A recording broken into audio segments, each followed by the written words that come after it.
यहाँतिर काफल पाकिरहेछ। हामी छौँ अहिले चिम्टेश्वरको जङ्गलमा है। हाम्रो जङ्गलमा प्रशस्ति खानेकुरा पाइन्छ है। काफलदेखि लिएर ऐसेलुदेखि लिएर हरेक कुरा पाइन्छ है। अब ऐसेलु चाहिँ अब सकिँदै आएको अवस्था छ। ल यी काफल यस्तो दामी फलिरहेछ यस्तो बवाल हुनेगरी। अब काफल चाहिँ एक दुईवटा गेडा भन्दा चाहिँ देखिँदैन यार। अब काफलको समय नि गइसक्यो होइन क्या खानु भयो चार आउनु। हामी चाहिँ अहिले रुखमा चढेको छ यता यतै काफल देखाउनु न खोज्न भन्नु खोज त चिम्टेश्वरको जङ्गलमा यो चाहिँ है। हेलो गाइस सानो बोट हो। अब सानो बोटमा सानै फल लाग्छ त्यही हो। अब अलिकति बोट ठुलो भए त धेरै फल लाग्थ्यो। अब के गर्ने त अब यस्तो रसिलो बसिलो काफल खान पाइरहेछ। काठमाडौँ किन जानु होइन? हजुर काठमाडौँ जानुपर्छ त हामी। पर्दैन नि काठमाडौँ यही काफल कति पर्छ 200 रुपियाँ मान रे। के पनि यता छ यी ताज काफल है। अब हामी खाँदैछौँ। अब काट्नु भए 200 रुपियाँ तिर्नुपर्छ। यहाँ भाइ फ्री टिकट फ्री भिसा होइन? त्यही हो तिमीले सही भन्यो।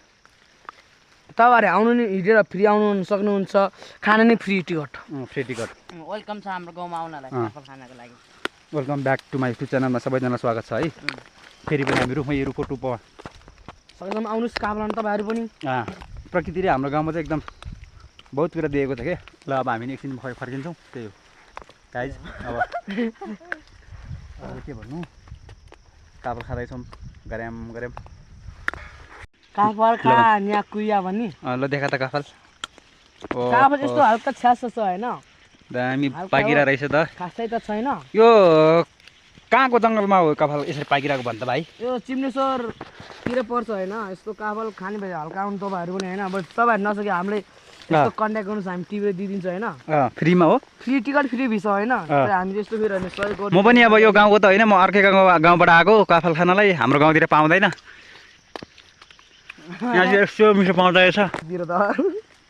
ल भाइले चाहिँ एकदम खतरै प्रमोसन दिएको छ काफलको होइन? एकदम लोकल चाहिँ होइन ओरिजिनल एकदम ओरिजिनल। अब त्यस्तो मिसावट केही पनि छैन बासी पनि छैन एकदम सासी है। भर्खरको ताजा फ्रेस यस्तो छ। काठमाडौँमा अब एक काफललाई 200-300 रुपियाँ मान तिरेर खानुपर्छ। यहाँ तपाईँ 5 मान खाने फ्री टिकट। फ्री टिकट फ्रीमा खाना पाउनुहुन्छ। काफल खाने कि तपाईँहरू बोर्डमा चढ्न सक्यो हामीलाई सम्मान गर्नुहोस्। यस्तो हल्का तपाईँले हामीलाई अलिअलि सहयोग गर्न सक्नुहुन्छ। हामीले सहयोग तँलाई चाहिँ के सहयोग गर्नु पऱ्यो त? पैसा दिनु पऱ्यो? पैसा चाहिएन। काफल दिएको पैसा दिनु पऱ्यो? चाहिएन काफल खानु दिनु पऱ्यो क्या। काफल बुझ्दैन कि हाम्रो गाउँको दाहरूले। वाह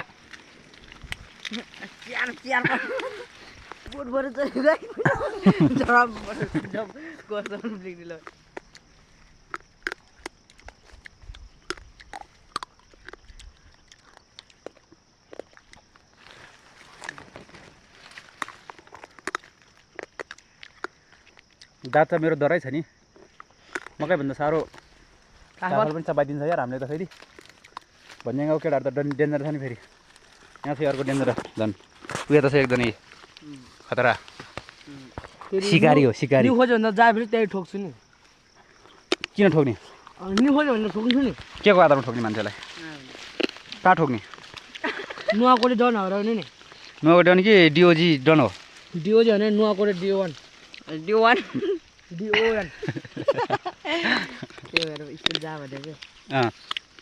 अलि स्पेलिङ शुद्ध बोल्न आउँछ होइन? ल गाइज अब काफल खाएर पनि अगायो होइन? हामी चाहिँ सूर्य भाइ र म मात्रै छ अहिले चाहिँ अरू गइसक्यो। काफल त टन्नै खायो होइन क्या हामीले हो दामी चाहिँ यसरी मस्त फलिरहेछ। अब भुइँबाटै भेटिएछ रुखमा चढ्नै नपर्ने रहेछ। अघि चाहिँ रुखमा चढियो अब के गर्नु सबैजना छोडेर गइहाल्यो। अब हामी नि अब जान्छौँ। अब काफल टिप्दै खाँदैछौँ हामी चाहिँ नुवाकोट बेलगढी वडा नम्बर 1 मा है। यो चाहिँ चिम्टेश्वरको जङ्गलमा है। यो चाहिँ चिम्टेश्वर जाने बाटो। त्यो बाटोबाट जान सक्नुहुन्छ तपाईँहरू श्री चिम्टेश्वर महादेवमा। त्यहाँ चाहिँ हजारवटा सिँढी पार गर्नुपर्छ चिम्टेश्वर महादेव पुग्नलाई चाहिँ है। अब हामी चाहिँ अहिले चिम्टेश्वर जङ्गलको परिसरमा छौँ। अब हामी घर फर्किन्छौँ। जाने होइन त? हो ल काफल खाएर अगायो नि एकदम। यहाँ अब ऐसेलु पनि छ के मात्र छैन क्या हाम्रो जङ्गलमा। अब आएको सिजन हुँदैछ आउने के भन्छ खुर्पानी आलु पखाडा आरु सब अब सिजनमा काठमाडौँमा कहिलेदेखि बासी किनेर खानुपर्ने हुन्छ है। जाउँ भाइ अब। ल हामी चाहिँ घरतर्फ फर्किन्छौँ। भिडियो मन परेको खण्डमा लाइक कमेन्ट सेयर सब्सक्राइब तपाईँले हान्नु पऱ्यो गतिलैसँग दिनु होला है। तपाईँको एउटा सानो लाइक कमेन्ट सेयर सब्सक्राइबले चाहिँ मलाई अब अर्को भिडियो बनाउन एकदम मजा हुनेछ है। होइन त सूर्य? हजुर ल अब हामी जान्छौँ है त। यो चाहिँ चिम्सोट जाने बाटो ऊ तलबाट सुरु हुन्छ, यहाँ माथिसम्म 1000 वर्षभन्दा सिँढी बेसी नै छ। ल है त, ओके बाई बाई। सबैजनालाई